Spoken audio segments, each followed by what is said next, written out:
This time we are recording or trying to record the session. We'll see how that works. All the recording attempts I've made on Google Meet so far record only one way. So that basically when I speak, it seems to be recording, but we can't hear anything that comes back. That's pretty much it. And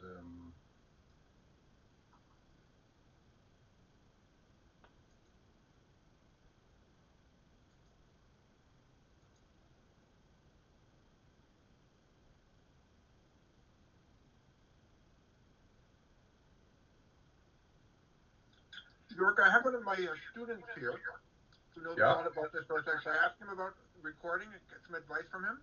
Yeah. Hold on, I'll be back right back. Okay. Hey, Simon.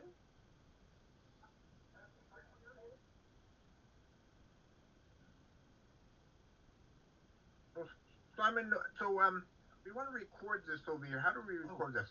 Hi, Simon. Hi, good evening. How's everyone doing? Actually, you're being recorded already. That's beautiful. I think. This is Google Meet, right? Yeah, that's Google Meet. Let me take a look here. So I downloaded, added a program called Screen Recorder, and I think does it.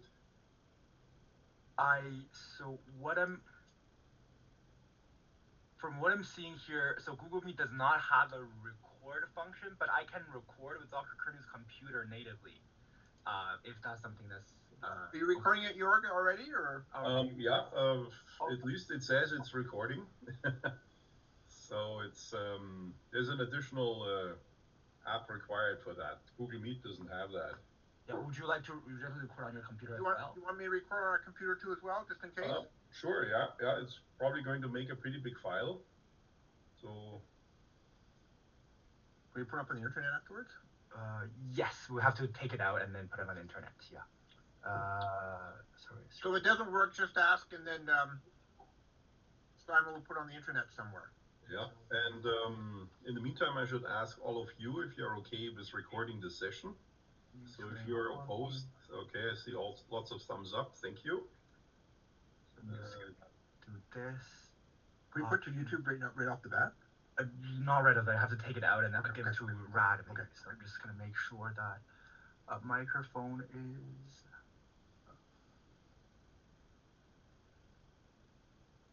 right here, and just make sure.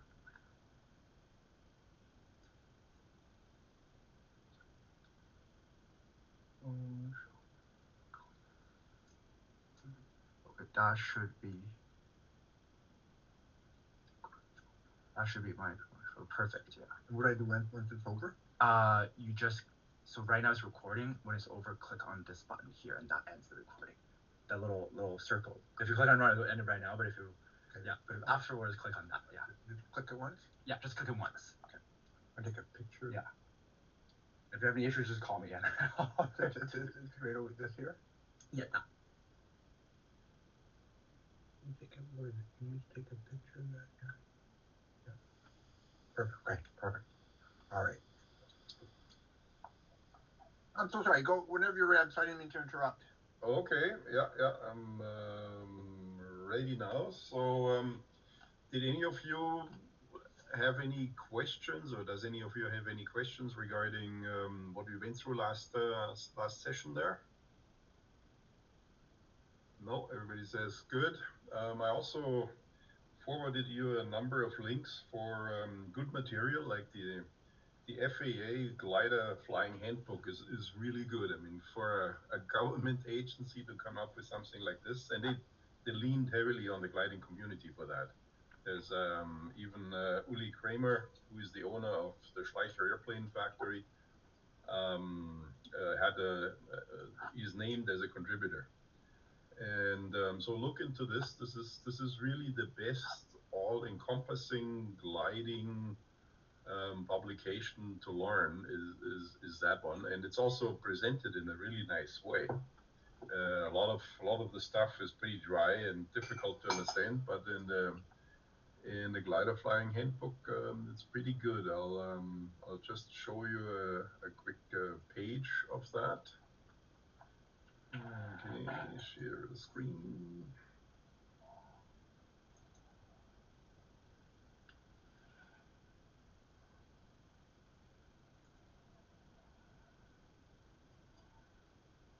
Okay, so that's basically one page out of the glider flying handbook there, explaining polars and all sorts of interesting things. And yeah, and this is pretty big piece of documentation, but there's a lot of stuff in there that explains things in a very simple manner.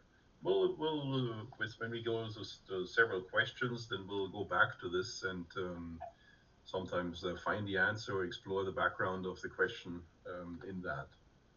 Okay, so we'll go out of this and go back to. And what I want to do today is do the questions 25 to 50 in the same questionnaire, in the same practice exam, unless you already have done it. Has anybody done it? No. Let me just share this. Okay, here. So it should be coming up. There it is. Let's see if I can make this a little bigger.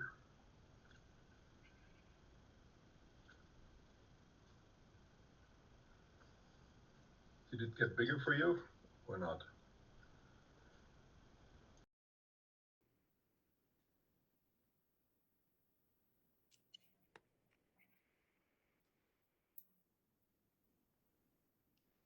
Okay. Can you see it well? Yep. Okay. You, do you see these little yellows I have in there? Yeah. So I sent you that document too, right? So when you are going through these questions, you can click on those, and a little text box opens. That one.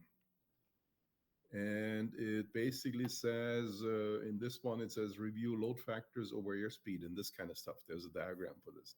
Quite often, it also gives you a source where to look up the answer. This one says, for example, PowerPoint slide 87 and 117. And this is Mark McDermott's PowerPoint, which is the other sort of pretty deep document where we want to go back to whenever we need to figure something out. And all you need to know for the exam is basically in these two documents. It's just the PowerPoint has something like 480 slides or so, I think. So it's a bit of a chore to work through this, but it's good to sort of flip through and see what you can find there and so on. Okay.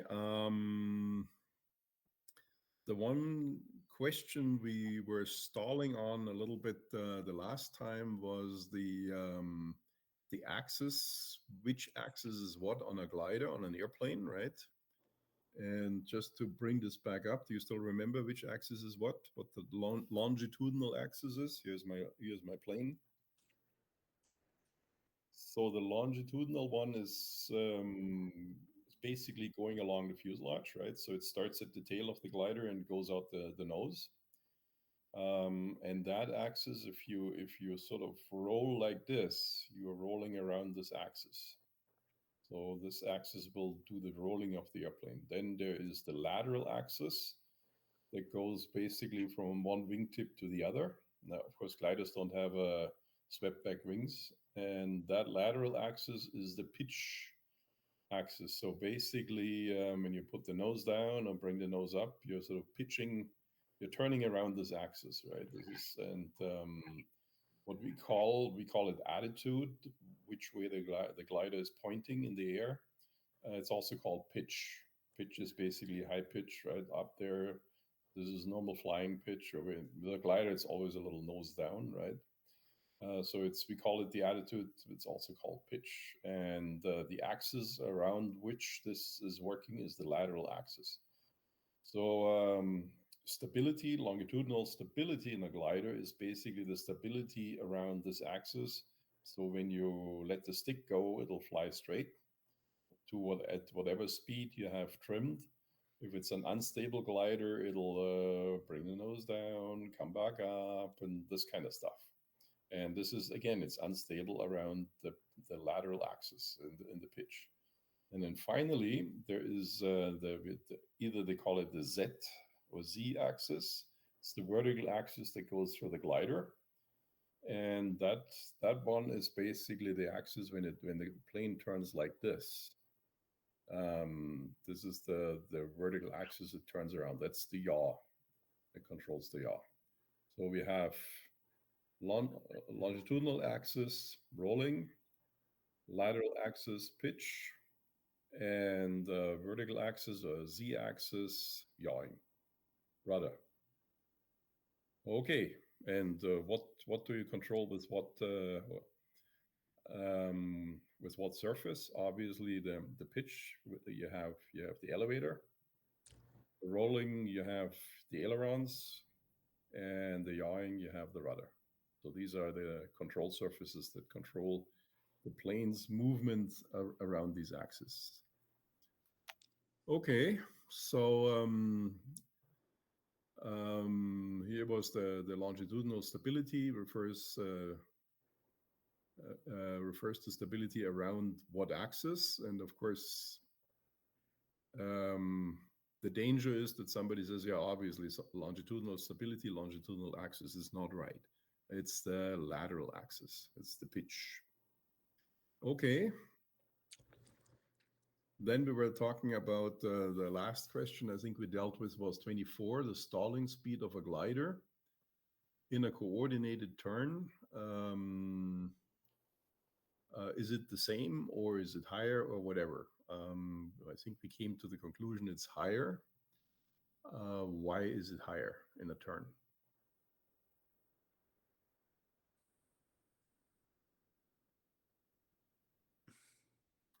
I have a nice explanation here. Oops. Out of the PowerPoint.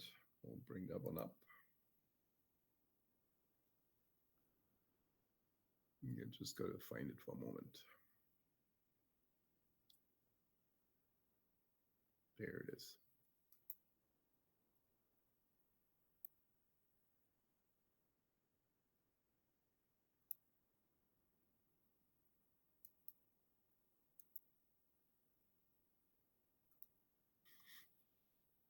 So this is out of Mark McDermott's PowerPoint presentation.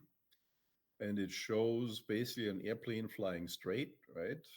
So there's lift pointing up and the weights pointing down, and both are the same. There's an equilibrium. That's what keeps the airplane flying straight and level. So in that case, the lift required to keep this airplane in the air is exactly the same as the weight. Now, if we fly a turn, the weight is still the same, but now we have additional forces. We have a centrifugal force, and that has to be offset by a force pulling inward, and that's the reason why we have bank. So find the resulting force here is longer. You can see this arrow here is longer than this arrow, so it's more than just the weight. It's the weight plus something. It's the weight plus it's basically the weight times the load factor. If you have a 60-degree bank, the load factor is 2. That means now you have 2g in this airplane. That means everything in that airplane, including yourself, weighs double. And so you need more force to keep it flying. And therefore, the stall speed is gone up. It will stall quicker because at some point the air just can't if you slow down, cannot keep it flying anymore. So the answer to this is the more you bank, obviously, the more you see. This is a strong bank here. You see how long the resultant here of the weight and the centrifugal force is, and how much lift you need to compensate for this. And therefore, and this requires the additional speed before stalling. So the right answer to this question there, and we go back to that one now. Okay.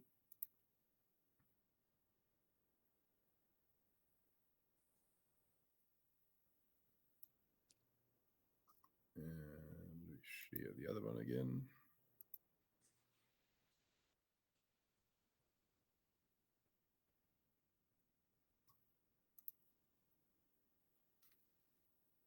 There it is. Okay, so the question was the stalling speed of a glider is the same in coordinated turns as in straight and level flight. No, we have just figured this out, right? Inversely proportional to the wing loading. No, that's it's not proportional.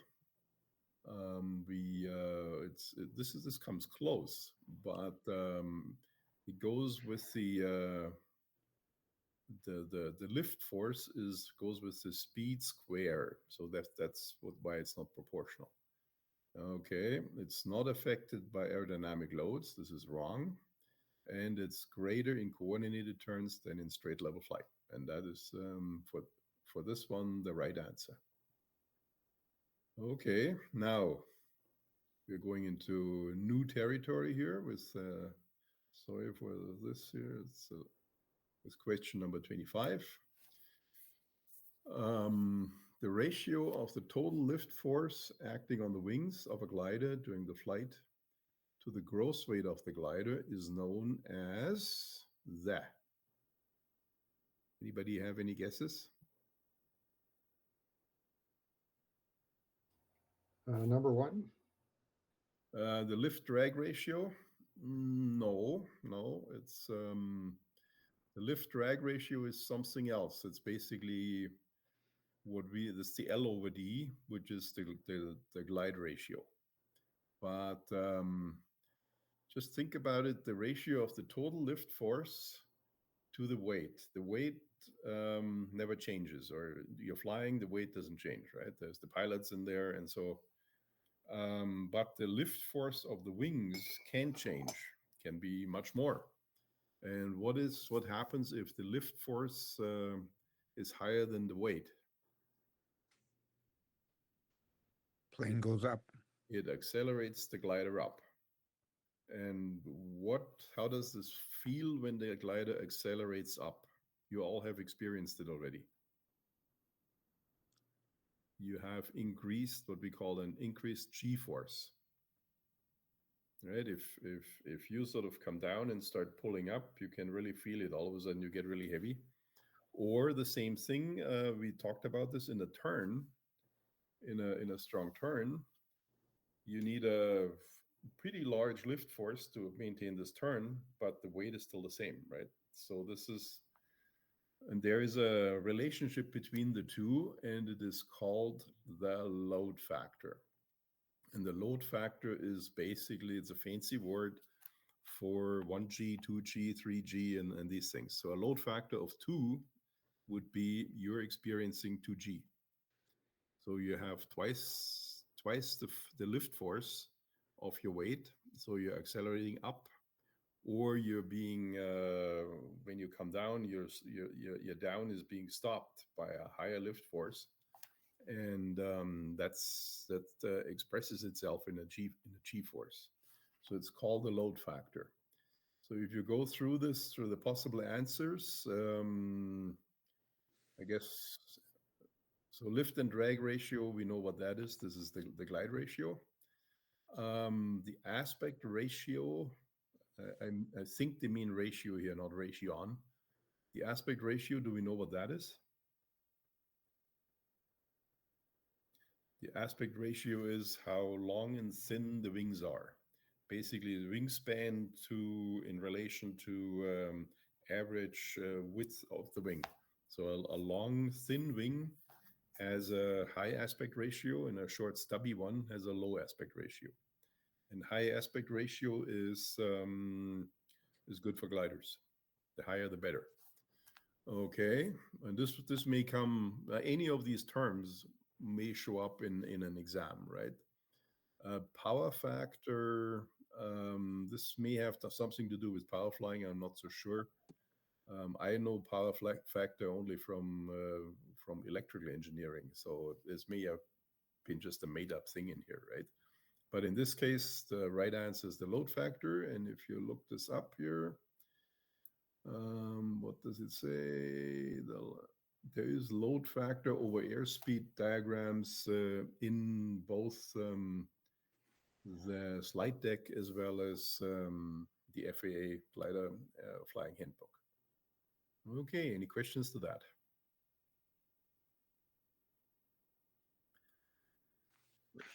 This is an interesting one here. The next one, 26. In straight and level flight at 6,000 feet ASL, a glider stalls at 35 knots. Indicated airspeed. IAS stands for indicated airspeed. At what indicated airspeed will it stall in similar circumstances in the circuit at 1,000 feet ASL? Any guesses?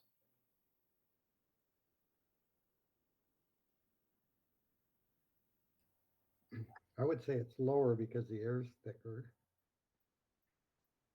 Wrong again. Yeah, let's look at the answers that are being given, right? There's 27 knots. This is lower, right? There is 32 knots, which is still lower. 35 knots, which is the same or more than 35 knots. So these are our answer options. The right answer is indicated airspeed. The stall speed does not change over altitude. The air thickness or the density of the air changes, of course, with altitude, but your indicated airspeed also changes with altitude. If you fly in thinner air, the airspeed indicator actually shows less than when you fly in thicker air. So when you're higher up, you are stalling actually at a higher true airspeed than if you're low down. But we're talking about indicated airspeed, and indicated airspeed is not true airspeed. The nice thing about the indicated airspeed is that everything, all the marks on the airspeed indicator, like the green arc, the yellow arc, and so on, stay the same, no matter what height you fly at, except, and the reason is the forces of that act on the airplane are getting less and less the higher you fly, because the air gets thinner and thinner. But also the reading of your indicated airspeed also is getting less and less, because the air that's blowing into the pitot is getting thinner too. That compensates itself. The only exception of this is your red line. The red line in terms of indicated airspeed when you go really high is getting lower. And that is because if you fly into thin air, your indicated airspeed and your true airspeed starts diverging. Basically, the true airspeed is getting faster and faster and faster. So when you fly, let's say 80 knots in low down at 1,000 feet, then your true airspeed is pretty much also 80 knots. And I should define what true airspeed is. True airspeed is how fast the airplane moves through the air. That's true airspeed. It's not the airspeed over the ground. That would be ground speed. So the wind doesn't play a role in there. The only difference between true airspeed and indicated airspeed is the density of the air. So with normal density at sea level, let's say, they're the same. But then as higher you go, the more they start diverging, to the point where I remember flying at 14, 15,000 feet, right? And on a hot day, the true airspeed was about 30 to 40% higher than the indicated. And the red line, coming back to our red line, that one is a dynamic limit. And the dynamic effect you get with the red line, or on the other side of the red line when you fly faster, is that the airplane starts fluttering. So all the ailerons and everything start fluttering, and that flutter gets excited not by forces. It gets excited by the speed of the air molecules basically flying, going over the wings. So that's the only indicator on the airspeed indicator that changes with indicated, where the indicated airspeed changes with altitude. And if you look at next time you fly at one of our later airplanes, not another very old one, you find a little table near the airspeed indicator that says at 10,000 feet, your V&E, which is the red line, this is the speed never to exceed, is now, instead of 135 or so, is now 120 or so. And there's a little table. The higher you go, the more the V&E comes down. But all the others, stall speed, best glide speed, best LOD speed, the where it flips, the maneuvering speed, where it goes from the green marking on the airspeed indicator to the yellow, that all stays the same. The only thing that changes is and does not run with the indicated airspeed is the red line. And when I do, these are the questions I will also ask during the flight test or before the flight tests. And people step into this all the time, right? I think Jimmy got it right, Jimmy? Yeah, I think the flight test guide had points on this that were helpful to prepare for. Yeah, you were well prepared. Okay, any questions to this? So in this case, the right answer is 3. It's 35 knots, doesn't change. Okay, so in practical terms, this means if you're flying around and you're flying sometimes high and sometimes low, you don't have to worry that your stall speed is changing. It doesn't change. The indicated stall speed, and this is what you see on your airspeed indicator, does not change. So on the indicated airspeed, all the aerodynamic loads and features, as I said, like best LOD and so on, stays the same over altitude. Neat. Okay, so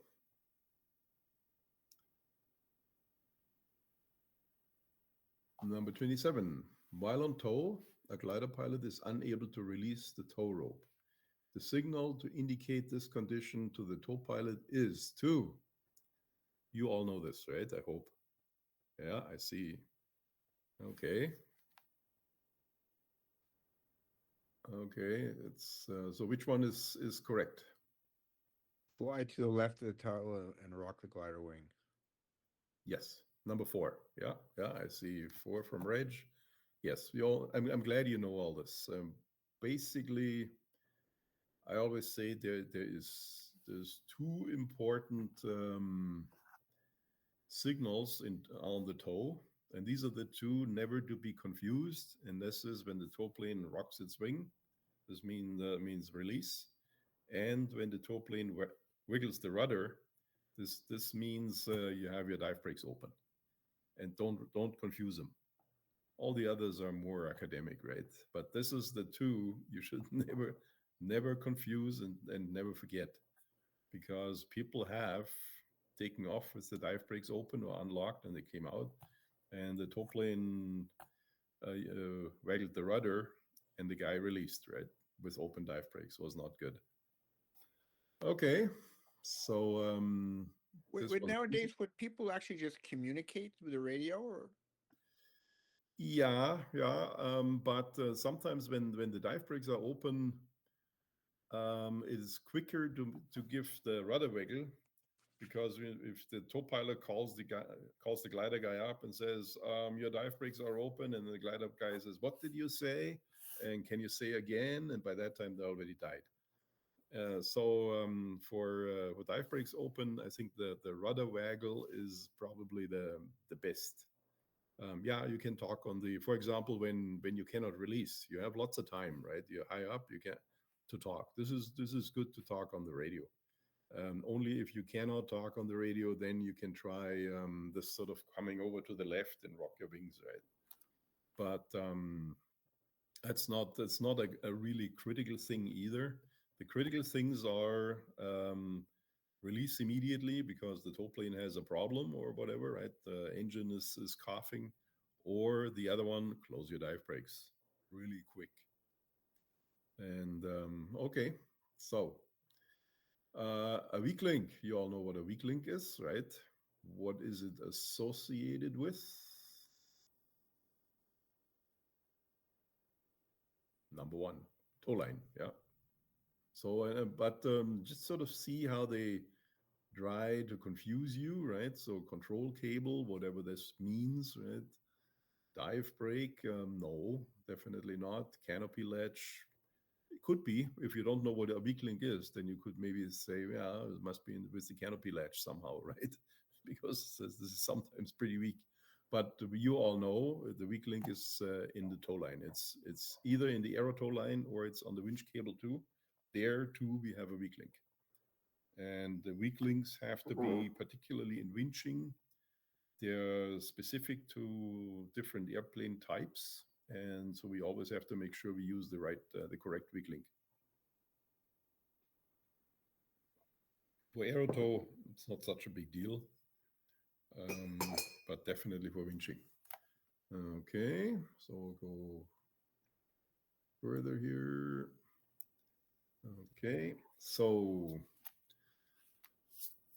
we'll take this one first. So this picture is with the next question, right? At a gliding ratio of 15:1, we don't have gliders with a glide ratio of 15:1. Our worst glider is at least 30:1, right? This shows you how old this stuff is. So at a gliding ratio, we call it a glide ratio of 15:1. A glider is descending 1,000 feet in still air and will move forward at a distance closest to what? So we all know, do we all know what a glide ratio is? It's basically from a certain height, you can fly a certain distance. So if you have 30, like the ASK 21s, they have so 33 or so. From 1,000 feet up, you can glide 30,000 feet forward. That's the idea. Okay. So now the problem here is there's feet and there's nautical miles. And guess what my little thingy here says? It says 1 nautical mile is 6,076 feet. So that's one of the things you should, there's a teeny weensy spreadsheet I sent you that has all that sort of goes meters to second, meters per second to feet per minute and all this kind of stuff, calculates it. And there's a few I marked with green, which are easy. For example, 1 knot is, or 1 meter per second is 2 knots. This is something that's pretty exactly 2 knots. You should just remember. And 1 nautical miles is 6,000 feet. Remember that, and that will help you too. And there's a few others. For example, 1 knot is about 100 feet per minute, and things like that. It's a small spreadsheet, and I'm pretty sure I sent this out to you. If not, let me know and I'll send it to you. When you pull it up, there's just a few numbers in there, but it can be quite helpful. Okay, so now we know, and this is what you need to get this answer right? So now we know this glider can go 15,000 feet, right? If you know that 1 nautical mile is 6,000 feet, then it's pretty clear it's 2.5 nautical miles. But if you don't know that, then we can probably still figure it out, right? But knowing some of these factors, going from one system to another, like from the metric system to others, is good to know. And nautical miles, I mean, I don't really like the imperial system. I think it's terrible. But the nautical miles is the one it's the one dimension that really makes sense. Because a nautical mile is a latitude minute. So if, as you know, we have longitudes and latitudes on the globe, right? And 1 minute in latitude is a nautical mile. So it has a real relevance and a real relation to at least the size of the globe.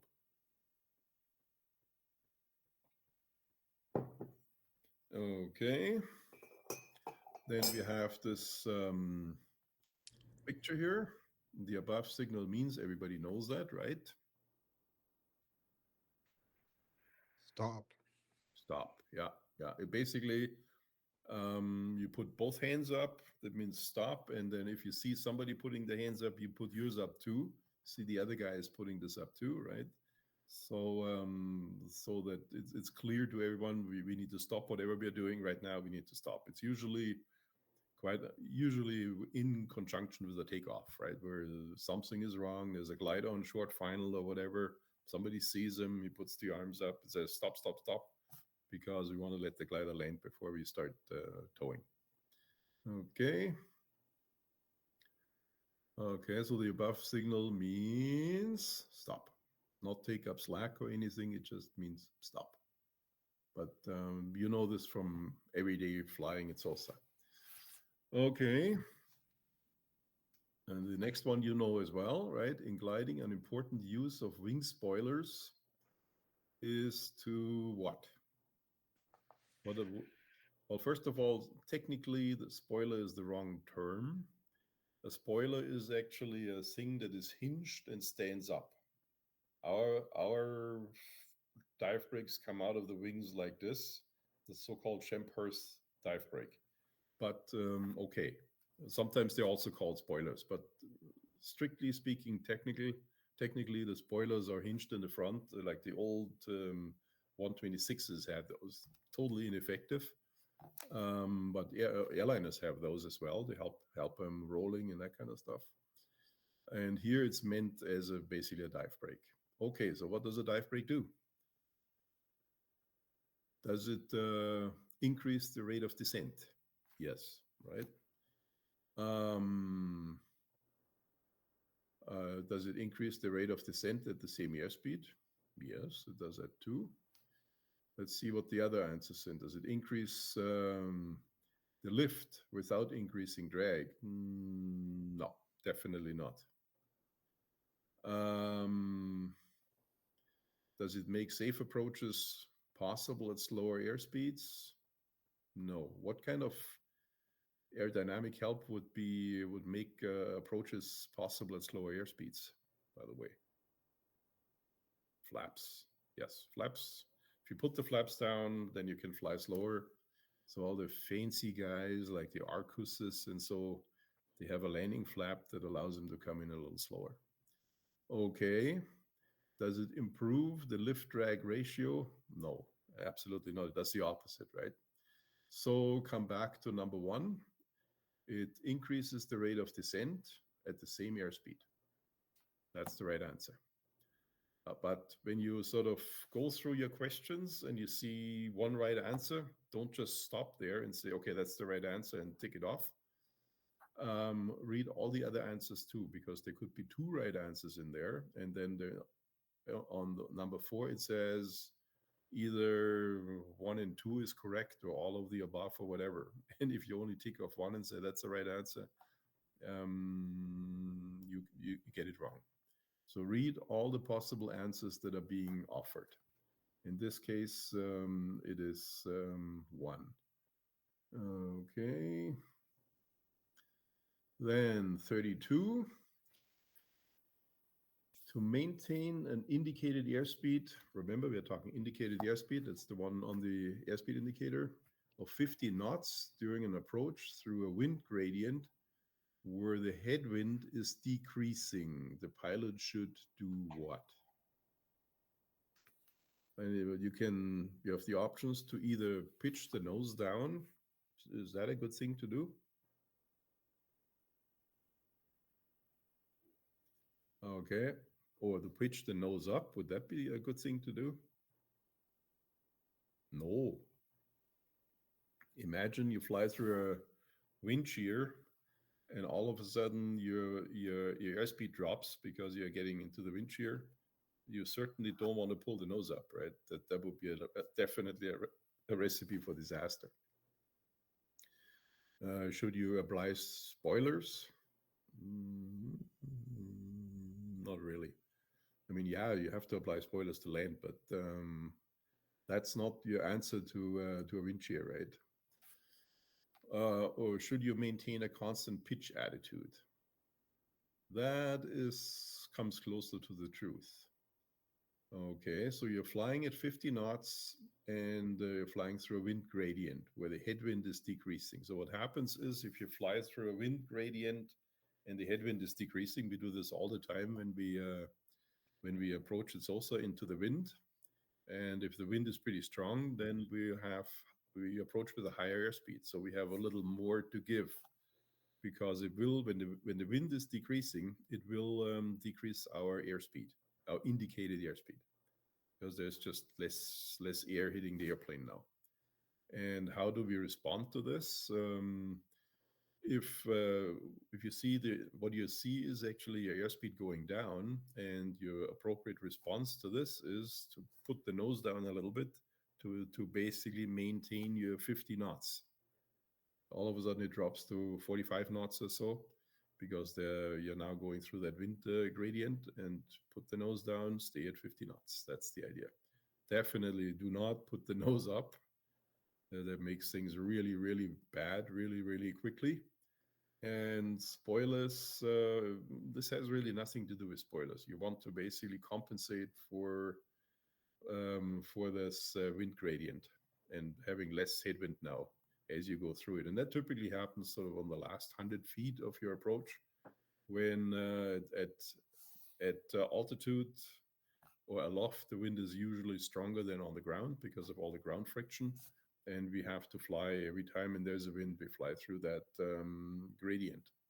And the stronger the wind is, desto more also the gradient.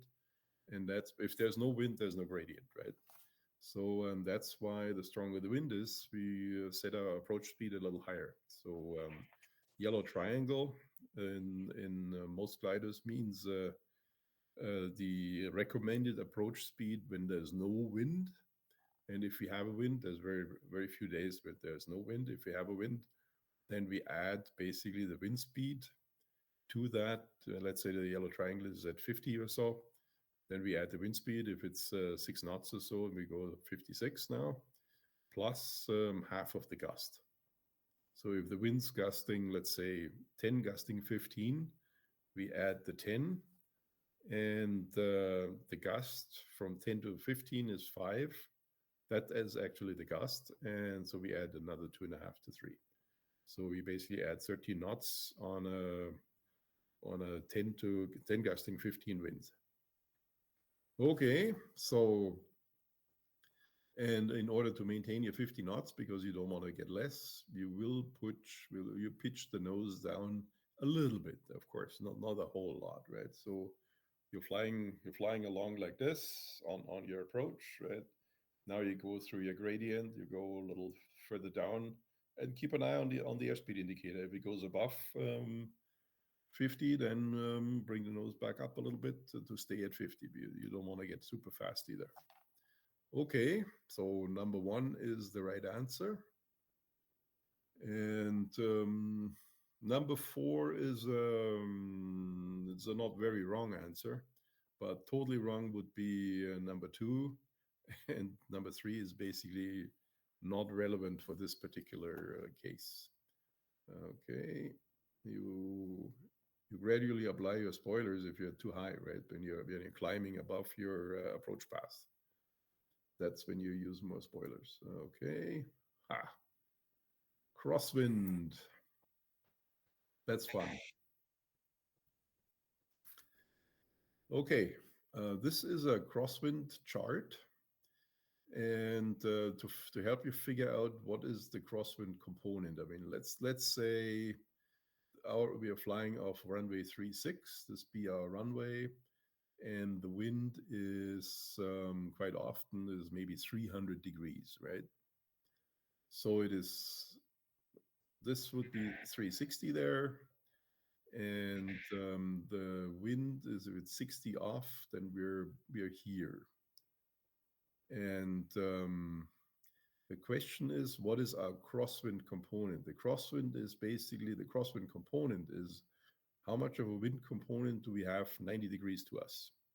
Because there's a limit on how much the airplane can take. And that limit is typically with gliders, it's not very high. It's sort of around 10, 12 knots. If you go through these manuals of the more recent gliders, it says demonstrated crosswind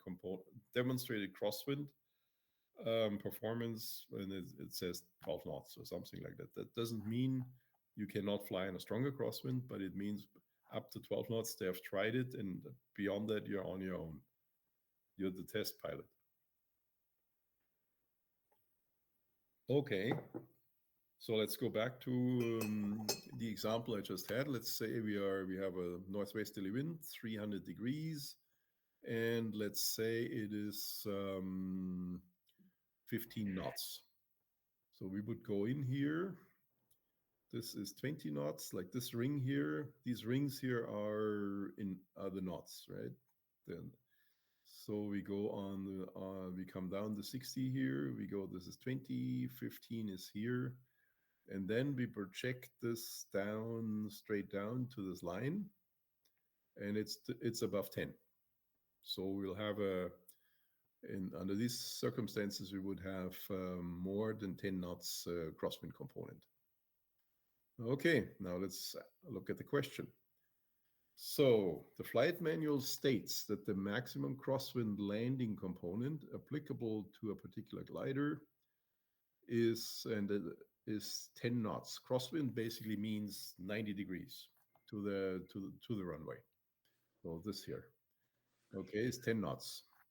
Which wind velocity will permit landing within this limit when landing on runway 27?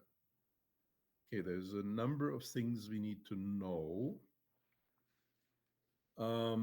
First of all, the runway numbers. What does 27 mean?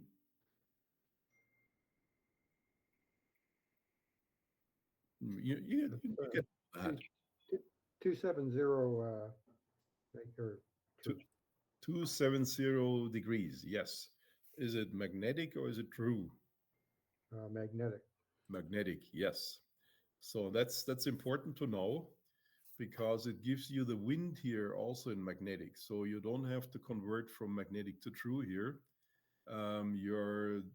The runway is 270 magnetic, and now you have a wind of 240 magnetic at 24 knots. And then there's one at 290 at 20 knots, 300 at 26, and so on.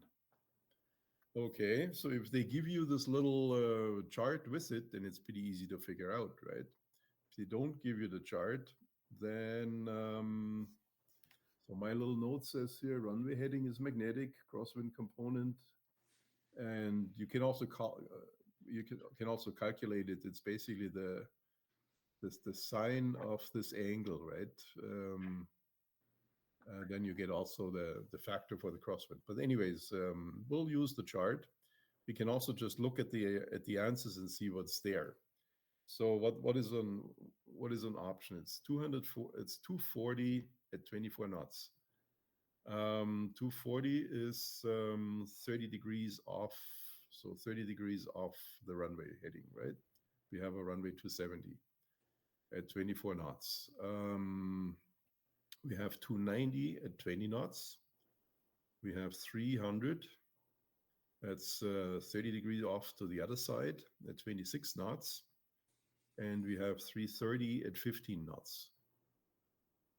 So which gives me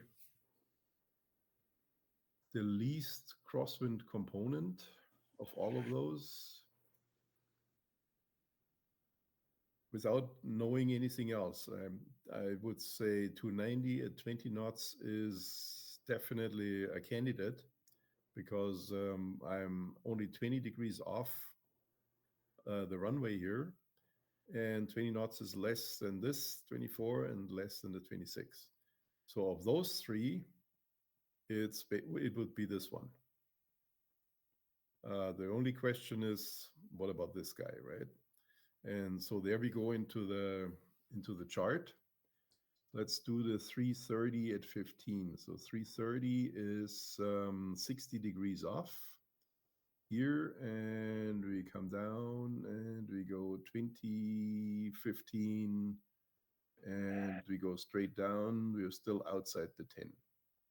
I mean, if you have a ruler or so, and when you write the exam, I think they give you a ruler, but it would be good if you would have maybe one of those little triangles with you, where you can measure angles and put a straight line in, and also have a right angle thing you can do. Okay, so just eyeballing it, 15 is here. I go straight down. I'm still outside of 10, right? Let's try this guy. 20 knots, 290. So it's 290 is 20 off. So I have here 15, 30, 20 is about here. And I'll go this guy down to here, 15. And that's pretty clear.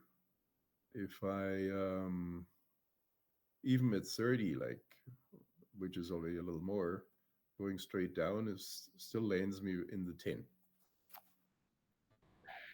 So, okay. So which wind velocity will permit this? Number 2 is the right answer. And is there any other one that allows you to do this too? Maybe there's another one. Let's try the 240-24. So this one is 30 degrees off, and we are at 24. We come here to 30 down. 24 is here. Then we go straight down from there. We're outside the 10. So this is number 2 is the right answer. So partially by just looking at the numbers without even doing calculations, you can already narrow it down to 2 possibles, right? Either 2 or 4. 4 because it has the lowest wind speed, and 2 it has a low wind speed and a close angle to the runway. Okay. And quite often, if you don't know the answer to a question, you can simply quite often narrow it down to 2 or so. And that already gives you a 50-50 chance or 50-50 chance to get it right. Okay, so number 34. When turning downwind to base, to the base leg for landing, a strong wind could cause a pilot to experience the illusion of. Okay. This is a badly worded question. Downwind. Because wind going from downwind to base for landing, a strong wind could cause the pilot to experience an illusion of.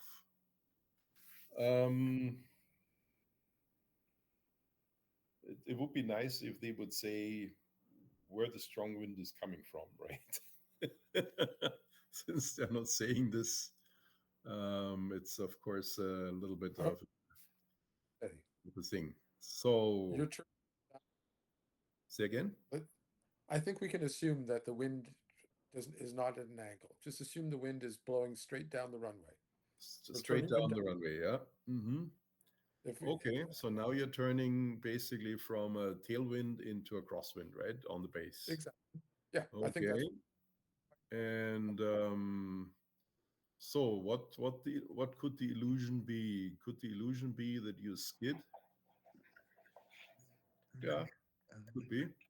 Can the illusion be that you side slip? Not really, because you're not banking, right? You're still after the turn, you're still going along, and Well, Georg, this is during the it's during the turn. When turning, yeah. So a side slip would go into the turn. The skid would go outside the turn, right? Exactly. So definitely the skid. Over banking, no, this has nothing to do with banking, right? And increasing in ground speed, no, because your ground speed will actually decrease because you're going from a downwind to a crosswind. So basically what happens is you fly, so you're flying the downwind like this, and the wind's blowing from behind, and then you turn base, and while you're turning base, it pulls you sideways, and that's exactly against the direction of the turn, and that's skidding.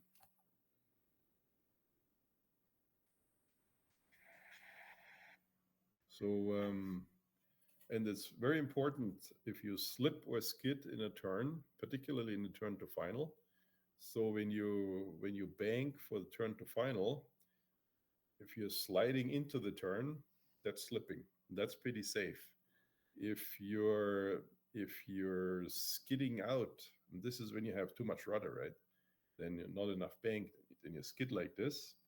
It's extremely dangerous because the rudder is then pointing to the inside, and it can set you up to a spin like that. So this is the cause of most of the fatal accidents is exactly that in the turn to final. That people over rudder, the airplane is skidding, and then it just flips into a spin. It's the so-called stall spin accident, but it's not an accident that happens somewhere at 5,000 feet or so, and somebody spins into the ground. It happens on turn to final. So you have to have enough speed, and you have to make a nicely coordinated turn, the yaw-string in the middle. That's the important thing. Okay. So in this case, skidding is the right answer, we said. Okay. Okay. So they sometimes also give you a chart, and then they have some chart questions.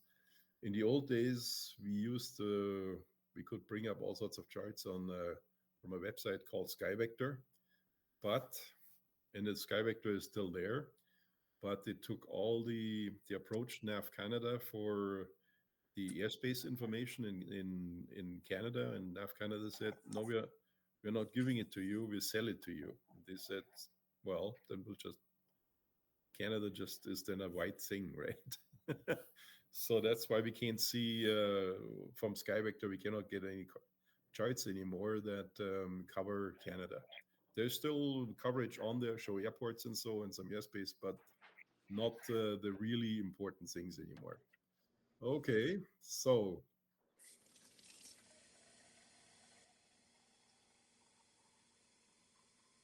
what you should do, all of you, you should order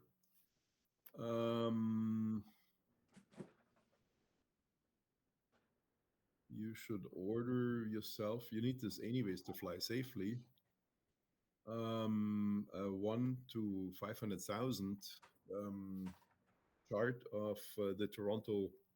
It's the Toronto chart, but it covers all of the whole area from Windsor to past Ottawa.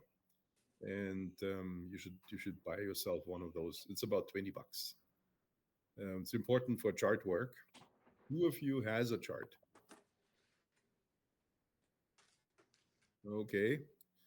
You can order those from, there's an outfit in Montreal that says the VIP Pilot Supply. You can just look them up on the internet and order the chart there. Or you can buy the Kitchener Airport or wherever, if you drive by there, I'm sure they're selling them too. And as I said, they're about $20. So just I'll just show you what these charts look like.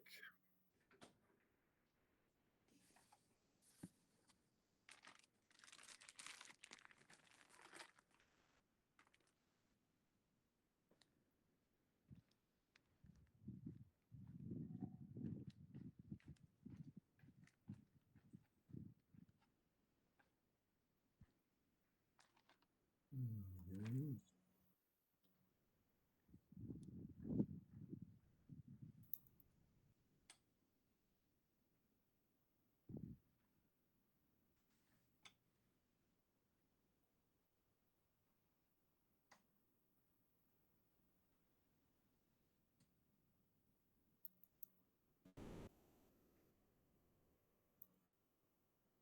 Every time you want to find something, you can't find it, right?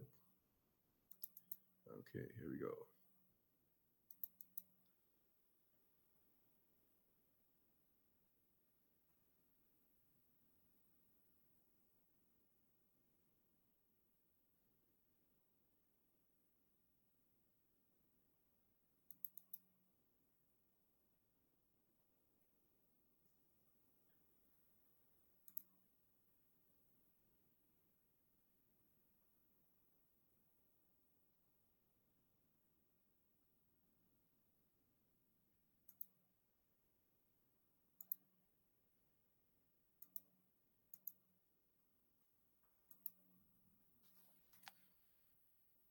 Okay.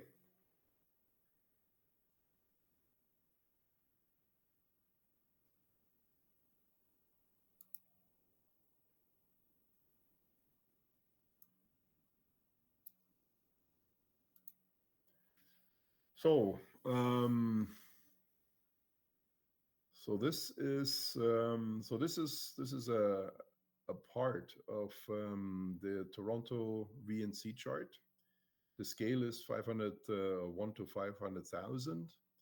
And here is Toronto. This round thing here is the Class C Toronto area there, the Class C airspace. Here, this is Kitchener there. Okay, and the Kitchener control zone is about here, and this thing here is what we call the corridor, when we basically sneak between the Toronto Class C and the Kitchener control zone through to the north. And SOSA is okay. That's coming in. SOSA is here. And on these charts, there is a lot of information, and you will get one. They'll give you a chart, may not be this one, maybe one from Alberta or so. And then they'll ask questions like, they give you coordinates, right? And the coordinates, if you look here, on this particular chart, north is not up, north is sort of over, it's leaning over a little bit, because the whole of southern Ontario is sort of at an angle, right? If you want to get this on a chart, then you have to basically skew it a little bit. So this would be a longitudinal line here, and this is a latitude line here. And so they give you some coordinates, and then they say, and you find these coordinates on the map, and then they say you're flying at 2,000 feet at this point. In what airspace are you in? Are you in controlled airspace or in uncontrolled airspace, or what class of airspace? So these are questions you have to be prepared for. And we'll do some chart work later. I just want to point this out quickly, what these charts are looking like. And for example, you see this rectangle here. That means for this area inside this rectangle, there is a more detailed chart. It's 1 to 250,000, and that's the Toronto VTA, the Visual Terminal Chart. And that's a good chart. Either the big one or the VTA is a good chart for you to have. Of course, if you want to fly out here, the VTA that only goes to here, right? But there is a lot of more detailed information inside inside this area. And it's not on the big chart anymore because it would just make the big chart too busy. And it is already really busy. Like if you look at something like this, it's a lot of stuff on there, right? This is the Hamilton Airport, by the way. And yeah, so what you can see there is airspaces and all sorts of other things. Remember when we talked about last session, we talked about airspace, controlled airspace, uncontrolled airspace, and how the controlled airspace over SOSA, anything above 700 is controlled airspace, is Class E airspace, uh, above 700 over SOSA. And see this E700 here? So I'll make it a little bigger.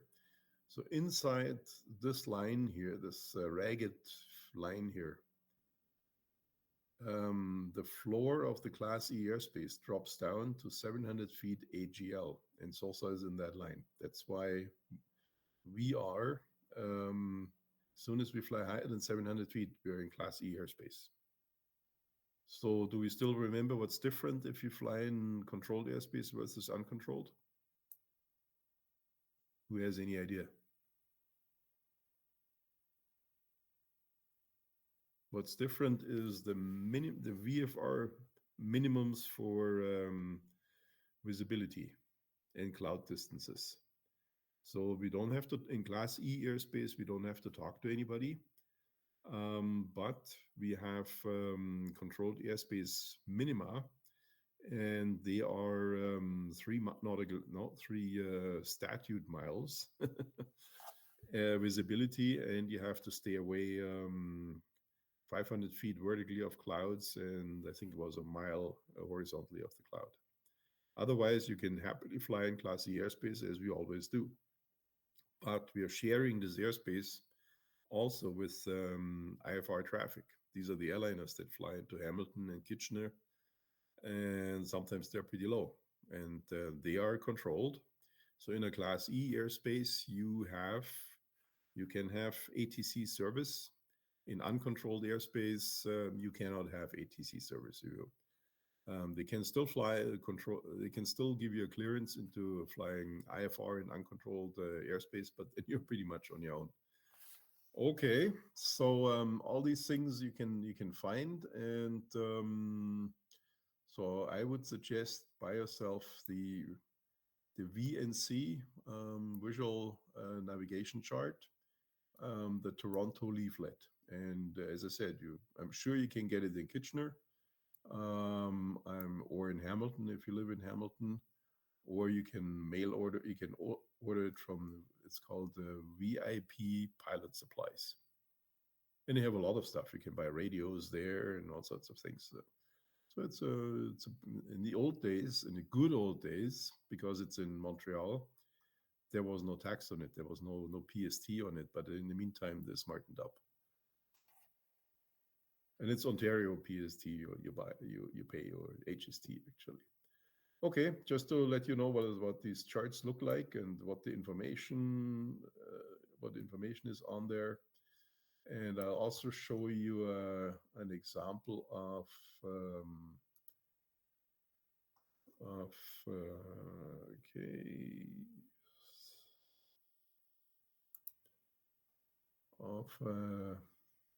the VTA chart.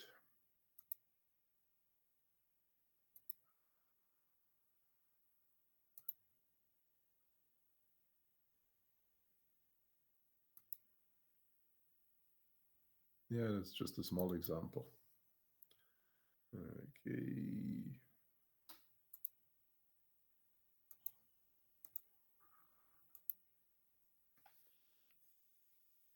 So this is just out of the VTA chart. So this is the one, the 1 to 250,000.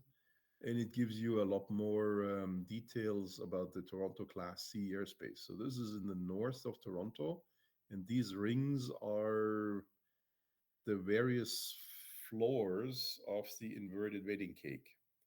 So imagine a wedding cake, right, where the biggest thing is in the middle, in the center. Now turn this whole thing around, and the little thing at the bottom is the control zone, and then this thing just goes out laterally because this is how the airliners come in.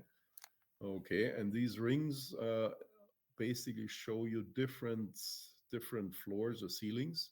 So floor of this airspace and ceiling of where you can fly from the bottom up. And the outer ring is goes from 3,500, and this is MSL, all the way up to 125, flight level 125, 12,500. The next ring further in, Toronto is at the bottom here, is it goes from 700, no, it goes from 2,500 to 125. And it says below that is at 700 AGL is Class E. And then this guy in the center here is pretty close to the airport. It's the floor drops down to 2,000. So if we fly under this inverted wedding cake out at Sosa, we usually fly in the outer thing, but the height limit there is 3,500. It's not very high. Okay, just thought I share that with you. And go back to our questions.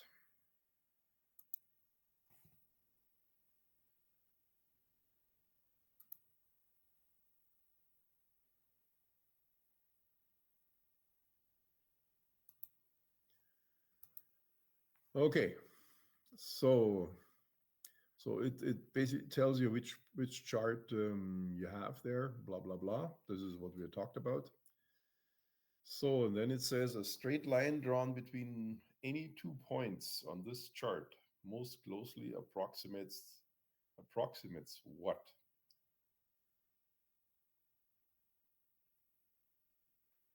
You have the option great circle. Do we know what a great circle is? We'll get to this later. A great circle is basically if you connect 2 points on a globe like the Earth, that is the shortest connection is a great circle. And when you put it on a map, it quite often looks like a curve, not a straight line, because a straight line on a map is not the shortest connection. So it's not a great circle; it's a rhomb line. That's it's something you have to. We'll come back to this, so you'll get it. What do I see here? There's a PowerPoint slide 196. You can look this up. And it talks about great circles and rhomb lines and so on. And yep. And then there's another slide 179 that's relevant too. Okay, so the correct answer on that one is number 2, the rhomb line. A parallel of latitude is not a straight line between any 2 points. A parallel of latitude would be a straight line gets in a certain direction, but if it says between any 2 points, it could be a line from here to here, right, or whatever. So therefore, this is wrong, and a meridian is also wrong. Okay.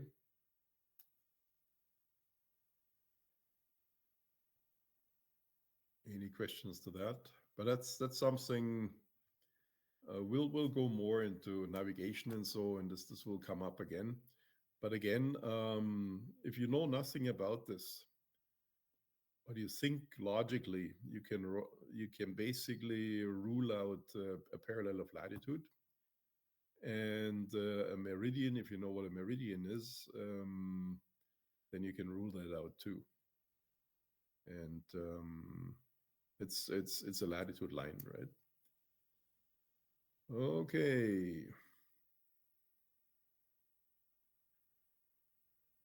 Brings us to question. Yeah, this is a typical question you would have, and it gives you coordinates, right? And then with those coordinates, you can find the Carp Airport. It's not on my map because it's near Ottawa, So first you have to find the airport. It's on the map you get for the exam. Could either be in Ontario or it could be in Alberta. I think they have two maps. And then it will ask you a few things about that airport, in this case, the elevation. And just to illustrate this, I will bring up my map again. Okay, do I still have it somewhere? Yep. Okay.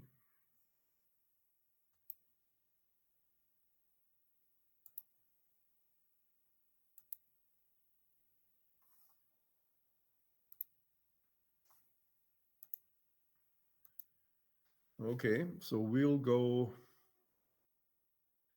We can't find Ottawa Carp, but let's say we look at London or St. Thomas is a good place. That's where we fly sometimes, right? So this is London here. This is Lake Erie.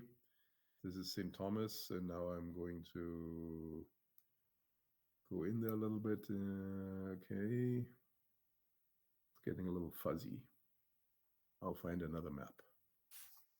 Sorry. I think I have a higher.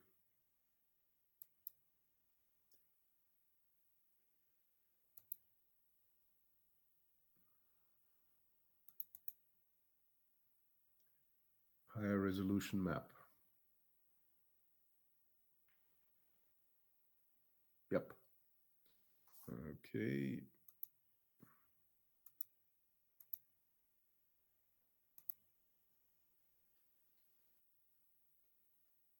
So same map, smaller section, higher resolution. So now we can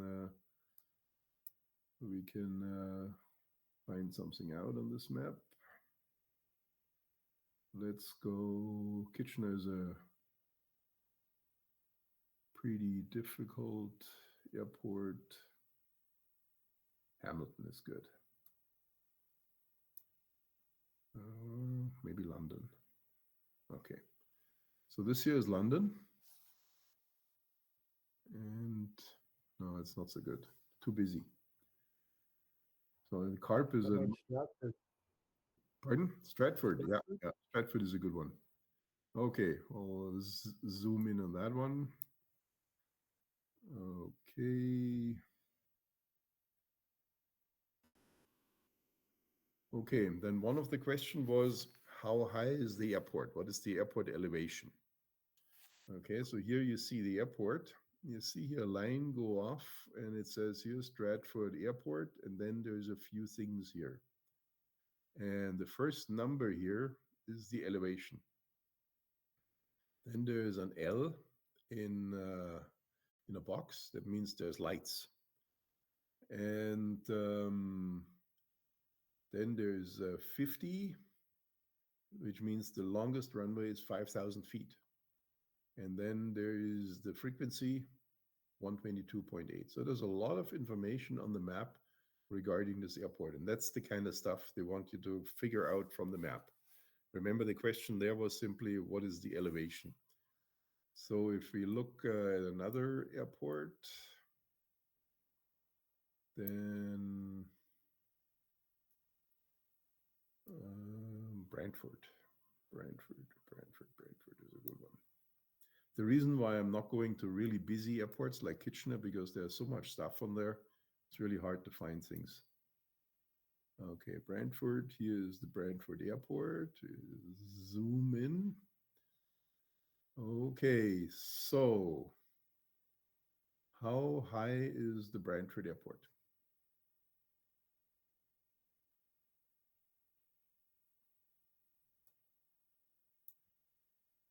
Right now I'm looking myself.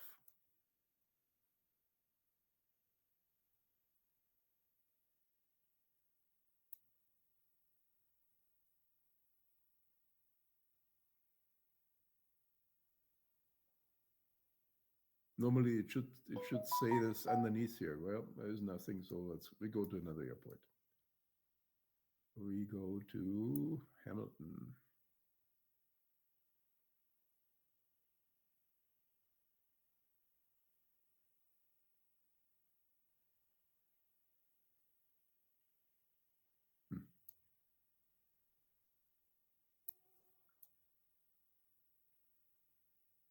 good.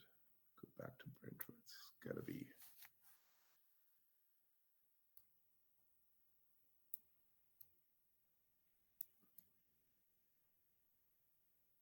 Yeah, no, normally the height is right where it says Brentford, the airport sign, and sometimes there's a little pointer that goes there, but I cannot see anything, any height. It should be right underneath here.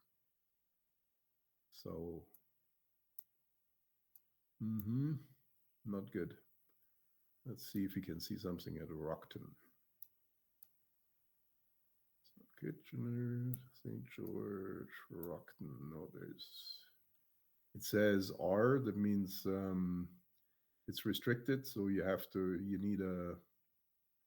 need basically permission to land here. Okay, sorry. But what I basically wanted to sort of show you is what information, what an airport looks like, and what you can find out in terms of information then from these airports. So, and those are the questions they will ask. Like in London, they could possibly ask, where is the control zone, right? You can see the control zone here. Goes around it.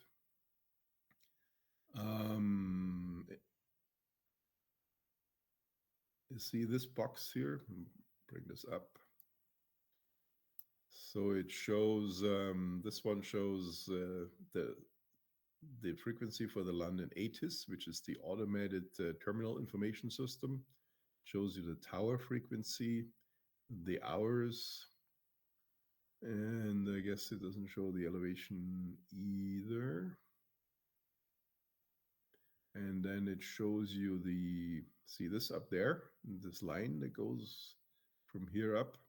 This is the London VOR. This is the frequency of the VOR. That's the code it transmits when you go in. And then there is also an NDB right in London, and that's this frequency here. And now you know, and that has the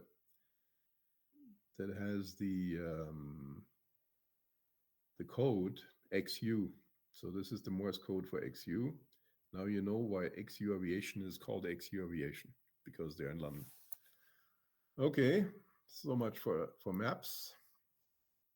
We'll come to this later, but when you buy your map, just sort of go through the map and look at it and see what you all can find there. Okay, we're going out of this one and back to our questions.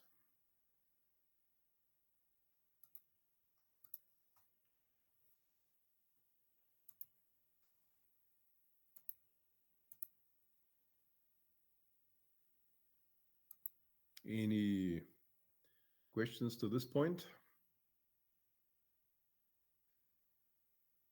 Okay, I think the right answer for the Carp Airport, I know this because I fly sometimes there, is the 382 feet. But this is basically how you find it. Okay, so next question here. Oh yeah, and then this is another typical question. An aircraft in flight at an altitude of 2,500 ESL, so above sea level, over Carp Airport would be flying in outside of controlled airspace, in the Ottawa control zone, in controlled airspace, above an aerodrome traffic zone. Obviously, we don't have Carp in front of you. But a good guess would be, if you're flying at 2,500 feet, you're probably in controlled airspace without really looking at it. If you don't know this, I think this would be your best guess. In that case, it's also the correct answer. It's not, I know there's not close enough to Ottawa to be in the control zone. It's definitely not outside controlled airspace up there. It's similar to here. It's pretty busy, and above probably 700 feet or so, you're in controlled airspace. and you are. I'm not sure if CARP doesn't have an airport traffic zone. This could be a right answer too, but again, if you guess, you're down to two possible right answers. Right? Okay, now we are changing. We're going back into the airplane and going to instruments. The object of swinging a compass is to minimize error and record the. So, do you know what swinging an airplane and compass is? Okay, so that's what happens every 2 years at the annual. Every compass has when it's there's several errors in a compass. First of all, there is the variation. That's the difference between magnetic, and the compass, of course, points to magnetic north, not true north, and true. That's the variation.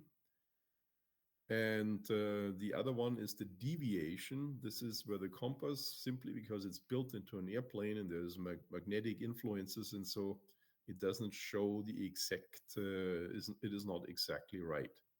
And what they do is they they take the airplane, set it all straight, and then they turn it sort of every 30 degrees on a compass rose. We had one at SOSA too, but it's so grown in you can't see it anymore. Um, uh, so basically, they take it out into the onto the apron, and there is a compass rose painted on the ground. And then they put the glider on, point it to magnetic north, look at the compass, and it says 10 degrees or something like that. It doesn't say north. So that's a deviation then of the compass. And then they go in 30-degree steps around and make a deviation table, which they then stick just below the compass into the airplane. And if you look at our airplanes, the deviation table should be in there. And that's basically a table how the compass is wrong. And so when we go to the answers here, and the process is called swinging a compass, where they basically turn the airplane on the spot in 30-degree increments around.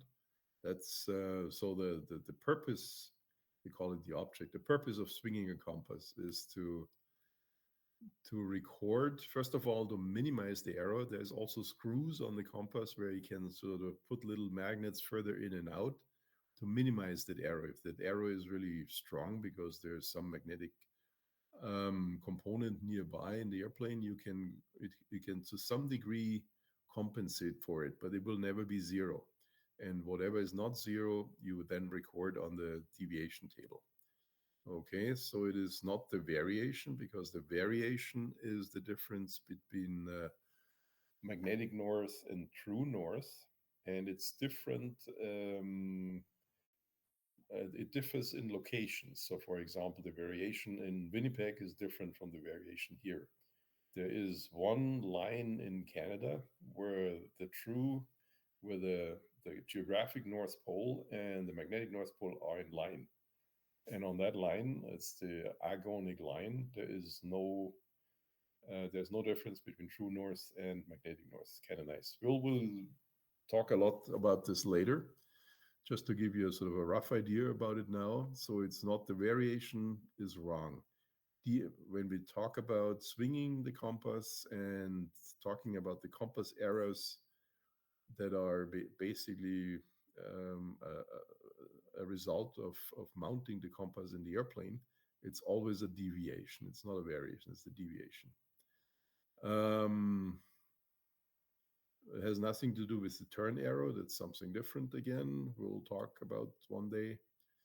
And that is just acceleration errors and various headings. It has nothing to do with that either. So it's number 2 is the right answer here. It's the deviation we are addressing here with swinging the compass. And more, I'm sure there's stuff about this also in both the slide deck and also the handbook. Okay, so but that's an interesting one, and you should know that one. When you put an aircraft away at night, the altimeter is set to the elevation of the airport. reads 520 feet. During the night, a low pressure area moves over the airport and the atmospheric pressure drops sharply. On checking the altimeter the next morning, you would expect the indicated altitude to be what? We all go through this every morning when we DI airplanes. The altimeter that was yesterday was set to 850 is not at 850 anymore. So what happens if the pressure, the outside air pressure drops? Does the altimeter go up or down? Altimeter goes up. The altimeter goes up, yeah, because when you climb, the air pressure drops, right? The air gets thinner, and the altimeter and the pressure drops, and the altimeter goes up. So when there's a low pressure system moving through, the altimeter will show something. When it was set to 520, will show something higher than 520. So 520 is definitely the wrong answer. Higher than 520, that's certainly the correct answer, but we should read everything. Lower than 520, no. This is when the pressure increases, then it shows lower. And the same amount as the current altimeter setting has nothing to do with it. Because the current altimeter setting is something, if you are at Kitchener Airport and you call Kitchener ground, the first thing he does is giving you the current altimeter setting, which is something like 29.9 whatever, right? And that allows you, when you dial that in on your altimeter in the little window, that shows you then the field elevation. Now in SOSA, we don't have, we cannot get the altimeter setting for SOSA because it requires a pretty expensive instrument to have. But we know how high our airfield is, what the elevation is, so we set the altimeter to the airfield elevation. So that's the other way of doing this. So the altimeter setting in this context has nothing to do. It is basically, it's definitely showing something different than 520 or yesterday's setting. You all know this because you always set the altimeters every morning, and if the pressure drops, it will be higher than 520. That's the correct answer. But even if you find the right answer, don't keep on reading and check all the other answers, because there could be a little trap in there. Okay, number 40. The most important element in the atmosphere from the weather standpoint is what? Whoa. Any guesses?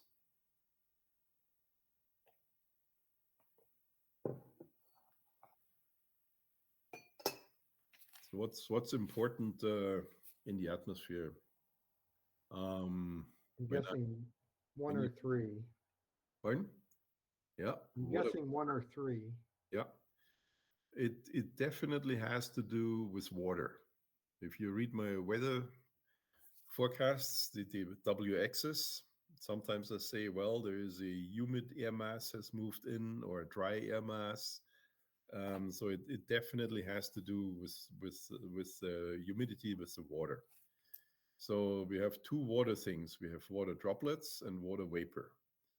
And droplets is when you have rain, but what it really is, it's asking about an important element in the atmosphere. And that's not rain. Rain sometimes happens, but it's not an element in the atmosphere. It is the water vapor. Basically, what's the humidity in the air? If it's really dry, then it will have a blue day, no clouds, no Qs. If it's really moist, then the Qs are really low. If it's just right in between, then we have nice Qs. The thermals go up, and at 4,500, they form Qs, and it's a wonderful day. So it's all depends on the water vapor. Okay. 41. Clouds which form when moist, warm air overruns cold air are caused because the warm air. Okay, what happens there? So we have cold air and warm air runs over it. What's that called?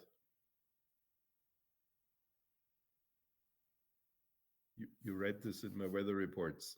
Is this an inversion? No, it's a warm front. It also causes an inversion at the boundary layer between the cold and the warm. There is also an inversion, but it is a warm front. That means a warm air mass is trying to displace the cold air mass, and because the warm air is so much lighter, the cold air is like water, right? And so it glides up on the cold air, and overruns, basically goes over top of the cold air, but it's also in the end drives out the cold air. Okay, so the clouds that happen when that happen there in this process are caused because the warm air is okay. Is it cooled by the cold air underneath? That sounds like a reasonable statement, but let's read on. Is cooled by the surrounding cold air aloft? No, it's running over cold air, right? And there's no surrounding cold air aloft. Becomes unstable as a result of cooling from below, or it cools as a result of expansion as it rises. Yeah, I see thumbs up. That's exactly what happens. The warm air is riding up this hill, right? And it's forced up. So because it's forced up, expands, and that forms clouds. In the typical clouds, it forms are sort of layered clouds. It's not cumulus clouds because there is not much convection going on. There is an inversion between the cold air and the warm air, as Doug said. So it forms these layered clouds. The highest layered cloud and the first indication of something coming in is cirrus, like really high cloud. And then when they get thicker, they become stratus.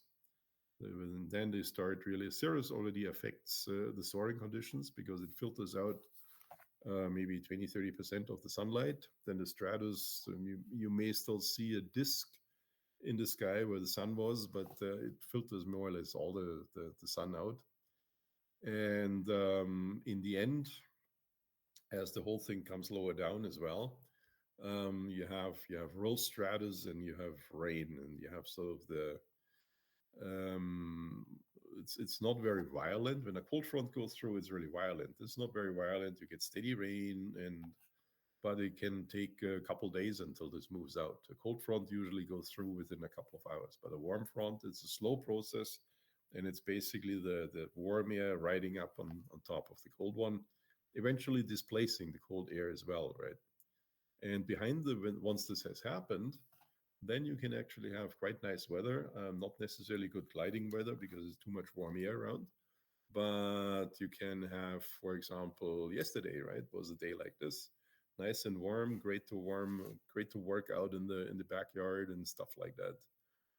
Good for that kind of stuff. Okay, so that is basically called a warm front, and it forms clouds because it arises, it's forced to rise, and when it rises, it expands, and we know any gas when it expands cools. And Reg, yes.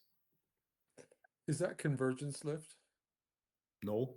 The air No. meeting the not convergence lift. Okay. No. Okay. Convergence lift is basically if you have two air masses sort of coming together from different sides, and where they meet, they have no place but to go up. And of course, glider pilots, as we are sneaky guys, we find these things and we fly in there.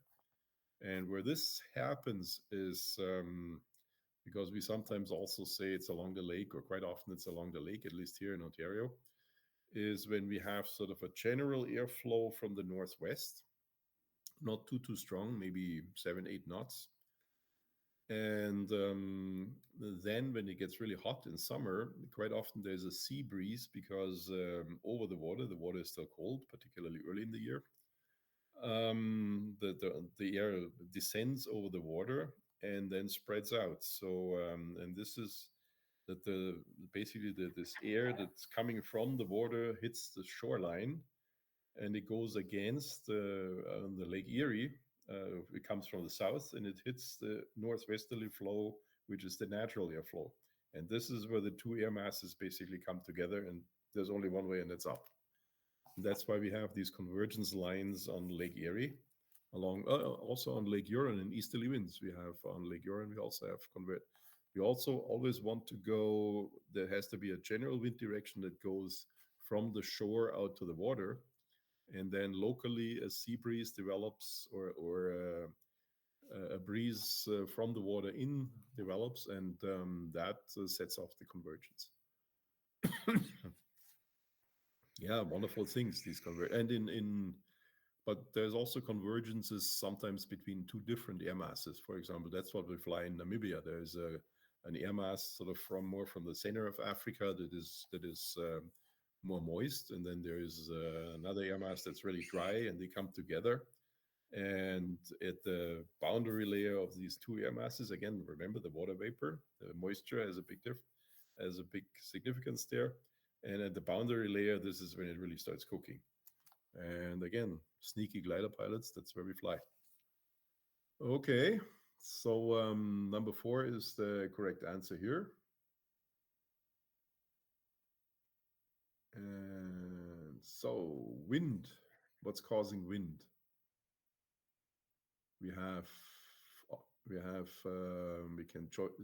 choices: rotation of the Earth, friction between the air and the ground, horizontal pressure differences, and movements of fronts.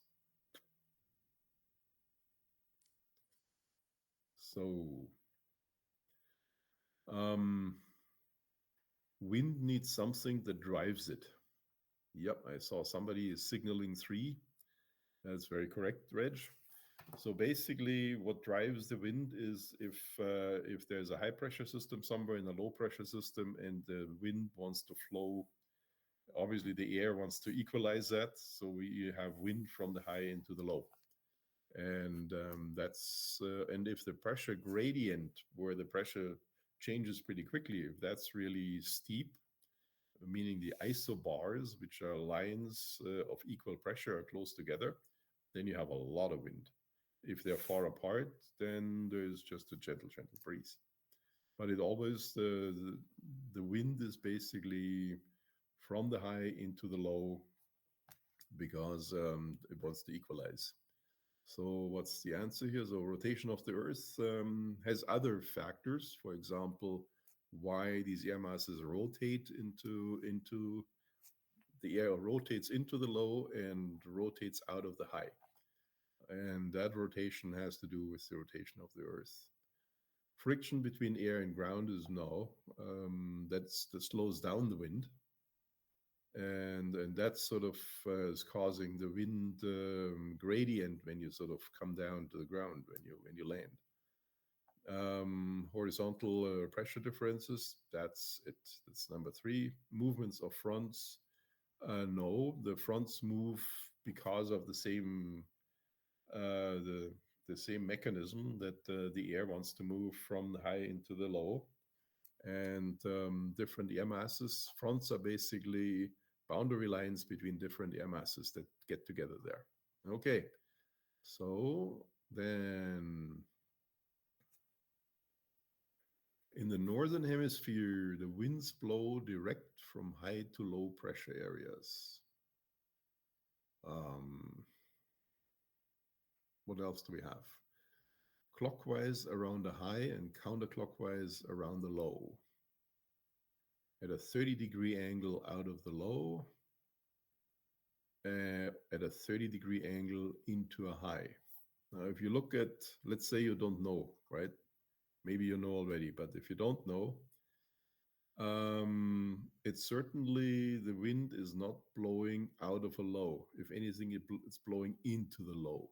So number 3 is clearly wrong. Number 4, the wind is not blowing into a high pressure area, it's blowing out of the high pressure area. So number 4 is wrong too.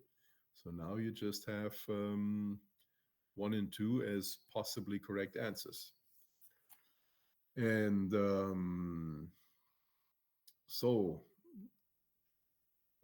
it's not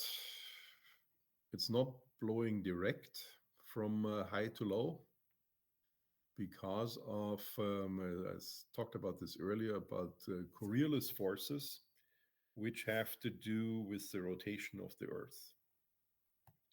Who has heard about Coriolis forces? Doug. Okay, Brad, Reg. Hey, everyone, good.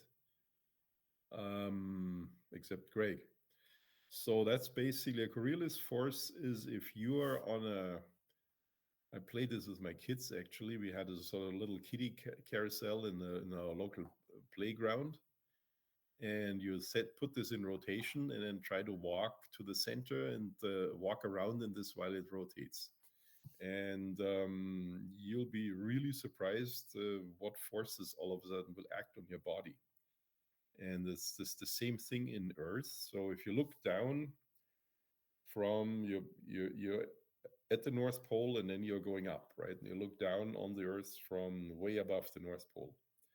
Then the Earth appears basically like a disc. And it's a globe, but when you look straight down, it looks like a disc. And it rotates in a certain way. And now you have an air mass that is going from the fringe, like the equator, to the center, which is the North Pole. And this is where the Coriolis force comes in. And in the northern and so the air mass starts to actually make a turn.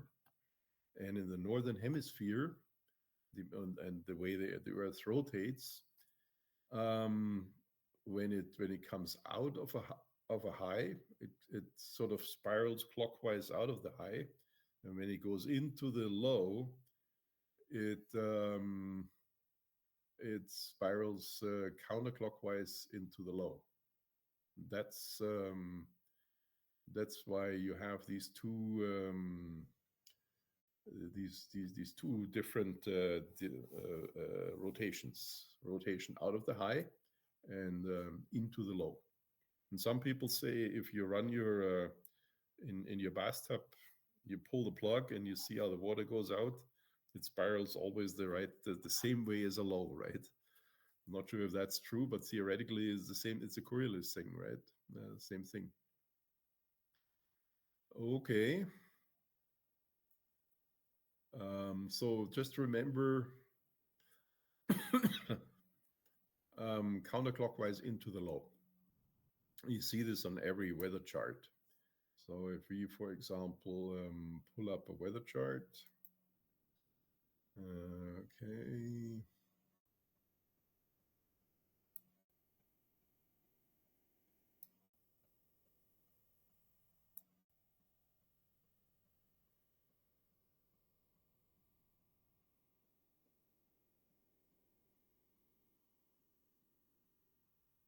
Oh, yeah. Okay. So,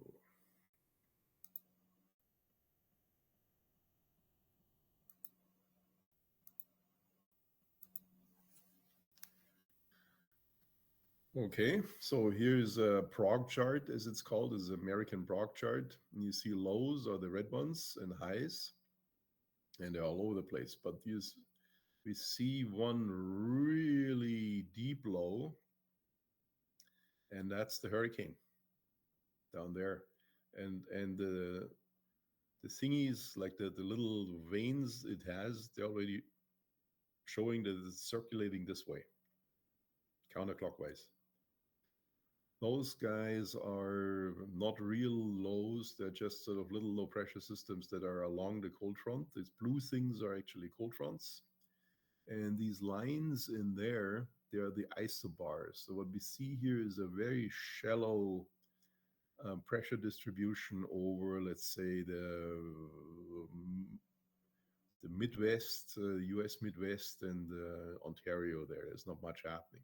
There's no really deep low, but if there's a deep low, then you definitely see the rotation, like on this guy here, happening. Let's see if we can find, so we can forward this a little bit. Not much is happening. That's Friday, nice weather, but we'll get a cold front come through, so the wind will come from the north. Okay, so 12 Zulu, Saturday morning. Hey, Saturday morning will be a nice day when we do the cleanup. Here's the high right over Ontario. Doesn't get any better. And it's pretty strong pressure, 1032 millibars.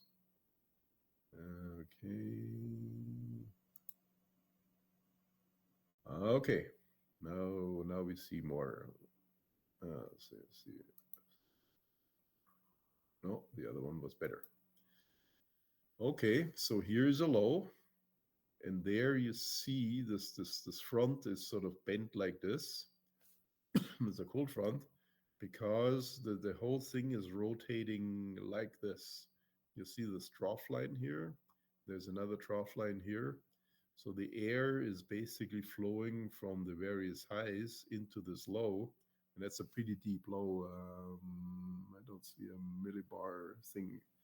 Yeah, and there you see definitely a clear rotation on that low. And what's feeding into this low is this high from like this. That's feeding into the low, and probably the high here is as well is probably also feeding into the low. So probably sort of going around here. So coming up here and going around here. Yeah, there it shows. So lows, they go counterclockwise. Highs go, and in the high you don't see that much rotation. The really big rotation you see in the low, right? And there's our little hurricane still. Okay, any questions to that?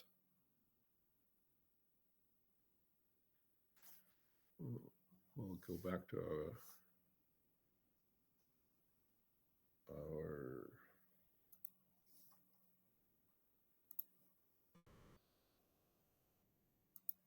questionnaire.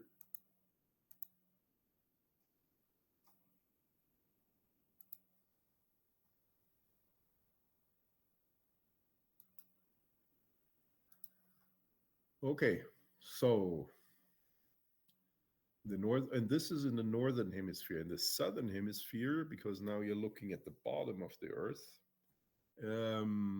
it's exactly the other way around. But we're mainly concerned with the northern hemisphere. So in Namibia, in these places, you have to rethink this whole thing. Okay, so in the northern hemisphere, it's basically clockwise around the high and counterclockwise around the low. So clockwise out of the high, counterclockwise into the low. Okay. During a descent from 2000 feet AGL to the surface, you will usually find that the wind. Okay. So veers. Does anybody know what veer and back means? No? Okay. So when the wind direction changes, veering means when you look into the wind and it changes from blowing directly into your face to the right, that's veering. If it changes to the left, that's backing.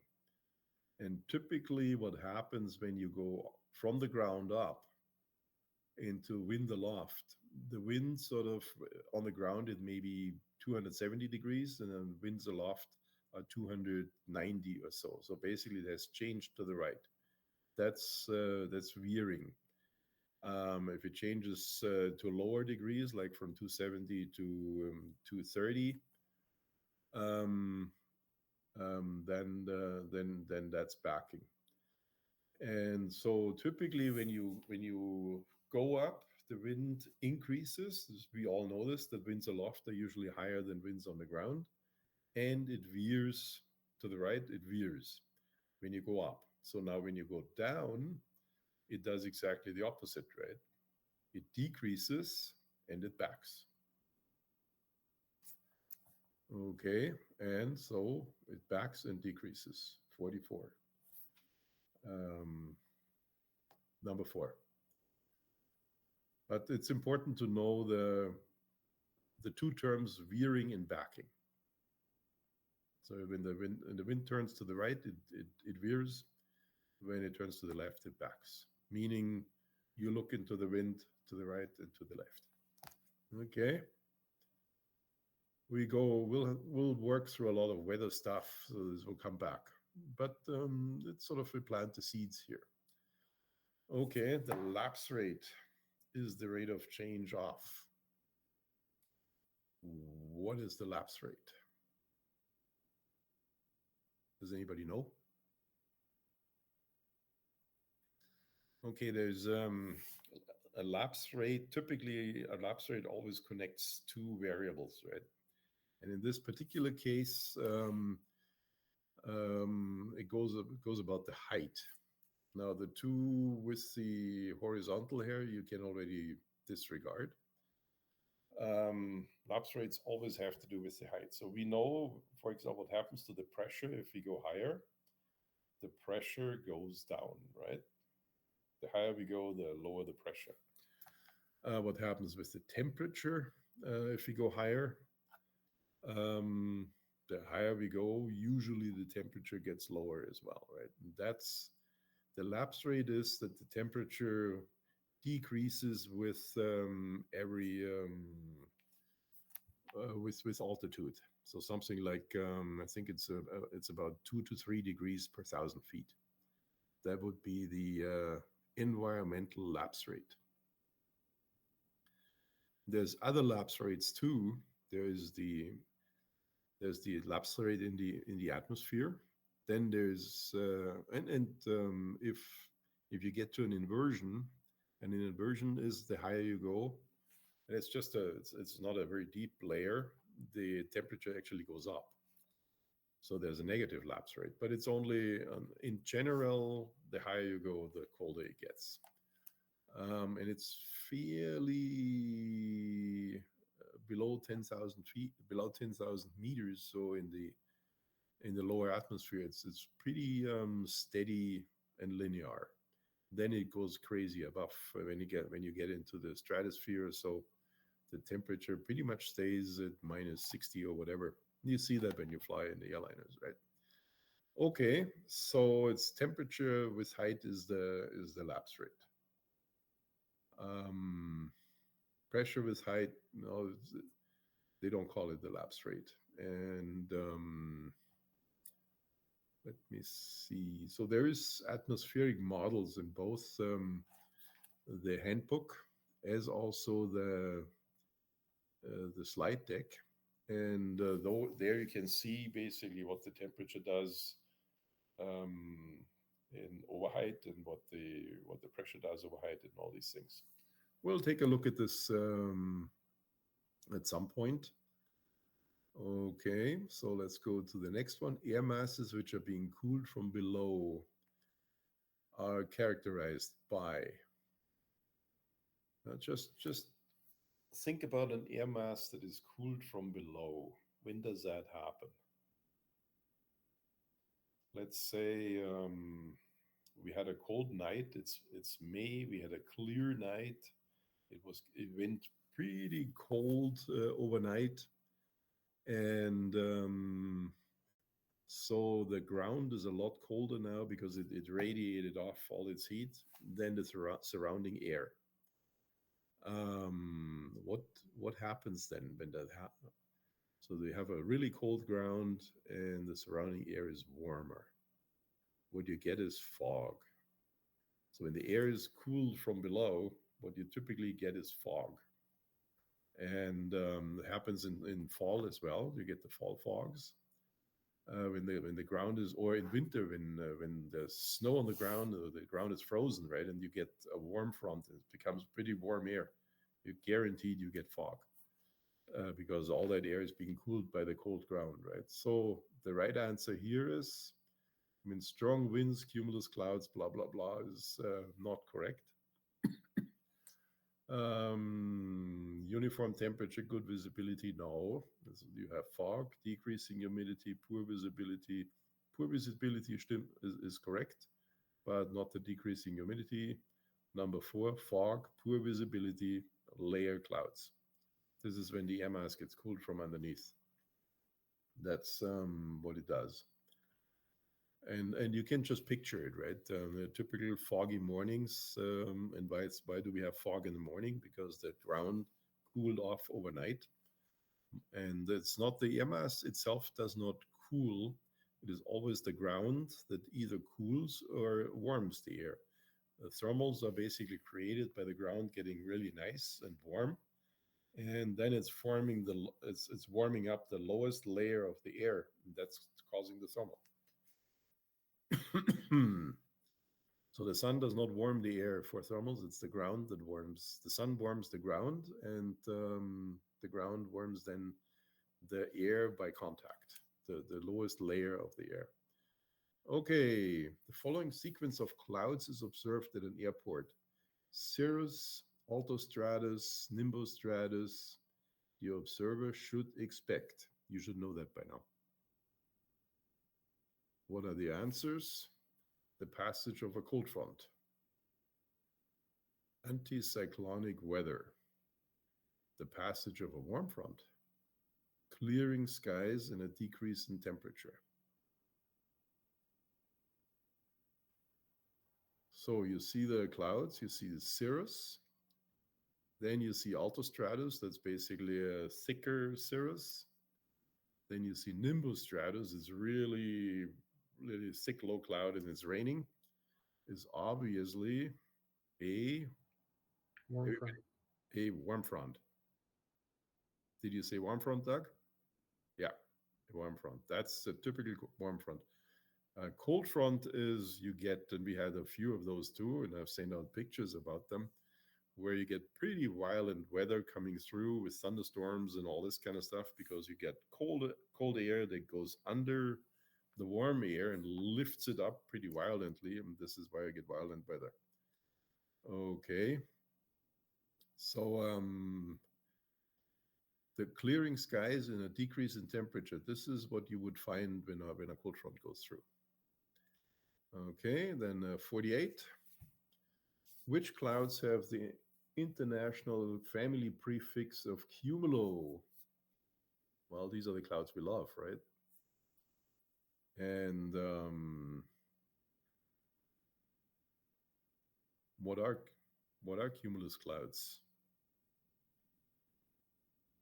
They are clouds of vertical development. That's why we love them so much, because when there's a thermal and the moisture is right, then it will form a cumulus cloud and will show us where the thermal is.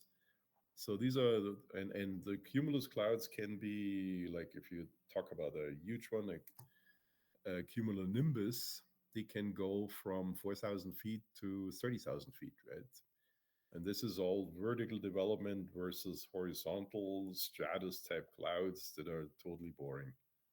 So in cumulus clouds, depending on what they are, things happen, right? So it doesn't, cloud spaces is between surface and 6,500, not true. The altitude doesn't matter here. It is clouds of vertical development. And that's convective. They're also convective clouds. It's the same thing. The air gets convective and bubbles and goes up. The vertical development is this going up, right? And this is exactly what we like, right? Because we go up with it. Okay. So last two. Okay, unless otherwise noted, cloud bases are forecast in height. Okay, well, this is something you still have to learn. There's various types of forecasts. I'll just go general. So the typical forecasts are area forecasts. That's sort of a whole area is Ontario and Quebec. And that's usually on a chart. And on area forecasts, the cloud heights are given in above sea level, because all the planes that fly there, they have the altimeter set to above sea level, etc., etc., etc. And so that's an area forecast. Then there is a terminal area forecast. It's called a TAF, where we can see basically what's happening today in Kitchener in terms of clouds and so on. And for the TAF, the cloud bases are given in AGL, because it's important for the IFR guys to decide you need a certain minimum of cloud bases and it doesn't matter how much they are in ASL. It depends how high above the runway they are. So that's why they give you the cloud heights in AGL. So for the terminal air forecast, and then there is another thing called a METAR. And a METAR is not a forecast; it is a snapshot of the current conditions. And it's under normal conditions they do a new METAR every hour. If things change really rapidly, they do it more often. And it's not a forecast. It says at 11 o'clock, this is what the conditions were. And these METARs for broadcast, for you can look them up on the internet, and we'll do this at some point. And they're broadcast also on the ATIS frequencies. This is the terminal information service. So Kitchener's frequency is 125.1, and then they give you the altimeter setting, they give you the clouds and the METARs. And so that is not a forecast. The terminal forecast is a forecast. See, there's an F in there. And the area forecast is also a forecast. So the right answer here is cloud bases are forecasted in height. ASL in both area and TAF. No, TAF is AGL. AGL in both area forecast and TAF. No. AGL in area forecast and ASL in TAF. No. ASL in area forecast. This is above sea level. And AGL in TAF. Correct. 49.4. Okay. We'll learn how to decode these forecasts and all sorts of things. It's quite interesting. Like I mean, when I do my weather forecasts, when I really want to know what is the weather in Kitchener in the next 4 hours, then I look at the TAF. And if I want to know what is the weather in Kitchener right now, or within the last hours, then I look at the METAR. Okay. And so the closest TAFs and METARs for us are Kitchener and Hamilton. And then we usually, if they're different, then we have to figure out which one applies to us more or less. Hamilton is sometimes quite a bit different because the proximity of the lake. This is Lake Ontario. Okay, regarding the cloud amount, the words overcast and broken mean respectively. Okay, so overcast is, this is pretty clear, right? There's no holes in there, so it's 8 octas. This is not eighths, this is octas. So 8 octas means the clouds covering the entire sky. So that's an overcast. Broken is more than half and less than full overcast. So its brokenness between 5 octas. I'm not 100% sure if, yeah, it's between 5 octas and 7 octas. 8 octas is overcast, 7 octas is still broken, and a little more than half of the sky has clouds. So this is the 5 octas. For a moment, I wasn't sure if half of this, if 4 octas, which is half, would still be broken, but it's not. The broken is basically anything more. Broken is anything more than half of the sky is covered in cloud, and then and if everything is covered, then it's overcast. So and there's tons of definition for these words and all of this in the weather thing. Let's see what my notes say. Yep. In the AIM, this is the Aeronautical Information Manual, which I think I sent you a link to. And there you can look up table in MET, M-E-T. Table 8.2 shows you exactly what's what. It gives you all the weather abbreviations and so on. Okay, well, we went a little over today. I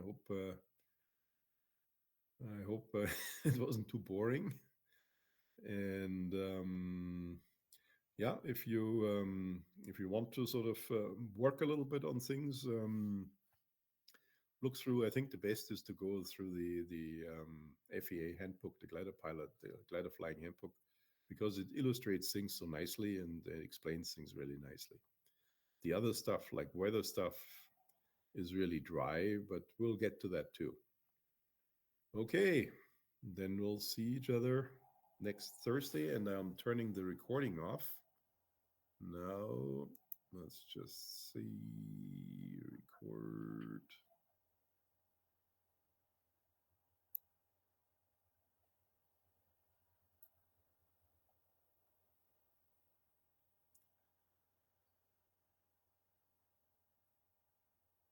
Mm-hmm.